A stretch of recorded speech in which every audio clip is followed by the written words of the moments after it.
So the video mentions these four sort of templates that we have. The document camera, which you actually see, we have something very much like it up here. In fact, I think exactly like it. And one back there. It's like an overhead projector, only as a camera here. So you're probably pretty familiar with that. The main drawbacks that they mentioned, it doesn't do well with intricate design stuff, and there's also a little bit of a time lag. It's a little slow. I mean, any of us who've taught in a big lecture hall and used the document camera know that you can't go super fast across the screen because you'll just see this smear.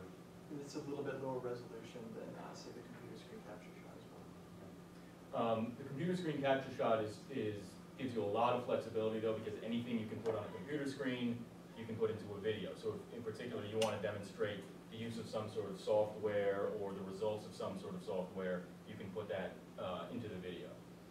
The overhead camera is actually just a camera mounted to the ceiling, and it shoots on a table, and you saw the magnet demonstration was done on that, and the quick arrow drawing. I think was that done on that list? Yeah, the quick arrow drawing was done using the overhead camera. I'm actually using that for some videos I'm making now for pre-calculus.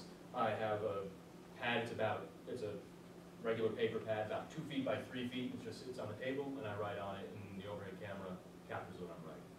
I think it's very good for stuff like that, working through examples by hand. But that's just me. The one that I suspect you're the least familiar with is the smartboard. And this is sort of a whiteboard that can act like a computer, or a computer that can act like a whiteboard. If you wanted, you could use it just like a whiteboard and just draw on it. You have these 3 different colored pens. It's touch screen, so you're not actually writing on it. The feel for the touch screen is takes 10 seconds to get a good feel for it. So it's not, if you've written on a chalkboard, you'll be just fine.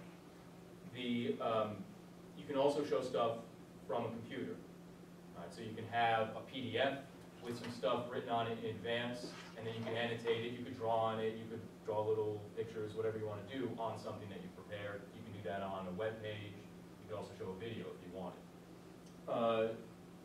Can you find the dual picture with the board and the capture? Yeah. So one of the other things that you can do with a smartboard is actually capture the screen of the smartboard. So you saw that one example where there was an image in the upper left where someone was talking in front of the smartboard and drawing on it, and then you saw the screen over here. So this is actually not, it looks like a close-up of the screen, but it's not. Well, in particular, you don't see him in front of it. This is a screen capture. And this is pretty nice because you can get a nice high-resolution screen capture. You don't have to worry about lighting. Of course, you generally don't have to worry about lighting. That's why we have people who know what they're doing and taking care of stuff like that. But this can take a little bit of getting used to, but I think it's really nice. If you're used to doing things like pointing at the board, you've done writing and now you're just maybe talking for 20, 30 seconds, and you want to point at something, if you're using this screen capture, it's not going to pick that up. But you can do things like, pretend this is the pen. If you take maybe the red pen and put a little line next to it, and you say, well, if we look at this equation, you draw the line, then it will appear on the screen capture. So little things like that can take some getting used to, but it doesn't usually take a long time. If you're used to working with a whiteboard and a computer, it should be fine. Yes? So the smartboard both can be a whiteboard and a display. Or internet web page. Yes. Yes. Yeah. And both at the same time. So, Yeah. so Mooney, if you drew on it with that magnetic marker on top of the PowerPoint slide, you would suddenly start to see writing appear in the digital capture. And then, so at any given point, as you annotated, let's say, an image like that, you could say, capture this, then erase everything, and then draw again. Yeah, a lot of times too, it holds pages, and you can write on the pages, and when you advance to the next one, say you need to go back, well, your writing's still going to be there. It's not going to erase itself. That's cool, I think. Yeah. Any other questions about the smartboard? It's in one sense fairly self-explanatory, but in another sense very unfamiliar. Are there any ideas about having select set of classrooms in which those smartboards might be installed? That I don't know. What I wanted to do is just get a sense from the faculty if they've liked this tool. And if if it's the case that people really like it, then I suppose we could explore it. They're a rather significant price right now, they're about $4,500. But I'm certainly willing, I think it has to be developed as a model, why it is that we I'm would. just curious what was on your future plan, concrete plan. I'll tell you what, my immediate reaction that I liked about this as an instructional tool in a classroom is I've done tutorial sessions for my class where I'm sitting there trying to solve some problems and the students complain, well, I couldn't come to tutorial. But I could save a PDF file. I think Farley put some piece of software on a computer I have that it keeps the PDF file of everything I write. So now On the there's smartboard. on the smartboard, that's right.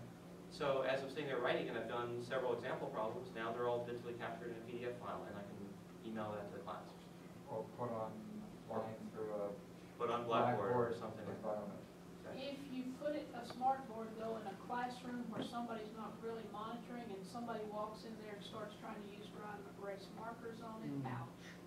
Well, we have to, Yeah, it's, yeah. what I really am interested right now is faculty input on, do they like it, would they use it, can they imagine different settings where it makes sense to have it rather than a conventional whiteboard. You were just saying something? Always. Good.